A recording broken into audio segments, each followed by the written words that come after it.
Le nuvole che in pochi minuti coprono il cielo, il vento che si alza e sradica tetti e alberi lungo strade, viali, nei parchi, nei campeggi, tronchi che si abbattono su auto e roulotte, il litorale strapieno di turisti, molti i trevigiani devastato da una tromba d'aria, da Portoviro ad Albarella dove si registra un disperso, poi su verso Venezia dove il vento ha sradicato addirittura un'edicola e poi Jesolo, Caorle, Bibione, pochi istanti e il panorama cambia volto, la devastazione sotto gli occhi. Sono circa tra i 150 e i 200 alberi di varie specie che sono abbattuti e con danni una quindicina di auto. Chi resta, chi rientra, chi si fa venire a prendere alla vigilia del weekend che anticipa il Ferragosto, il cielo scombina ancora una volta i piani. Ambulanze del 118 Trevigiano e vigili del fuoco subito inviati nel veneziano, ma il sindaco è fiducioso, si stanno rimboccando le maniche anche i turisti, dice sul posto anche la protezione civile regionale. Direi che tutto sommato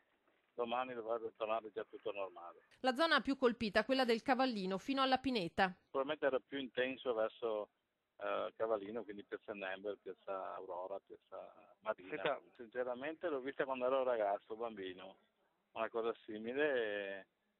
Che abitavo tra l'altro vicino alla laguna, quindi ho visto una cosa simile.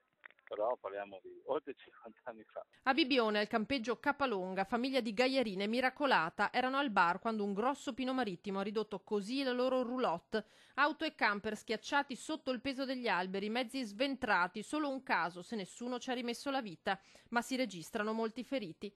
La Marca toccata marginalmente dalla furia del vento, ma un episodio grave si è verificato a Silea nel pomeriggio dove un grosso tronco si è abbattuto su un'auto lungo la Callalta a Lanzago. Dentro 2 persone, trauma toracico per l'uomo al volante, un forte shock per la donna al suo fianco. Situazione critica anche a Motta di Livenza. Platani sradicati, finiti in strada, come mostrano le immagini, rami contro i cavi della linea elettrica. Gli uomini del 115 in azione anche a Chiarano, Cessalto, Meduna, Mansuè, una trentina gli interventi in corso dei vigili del fuoco.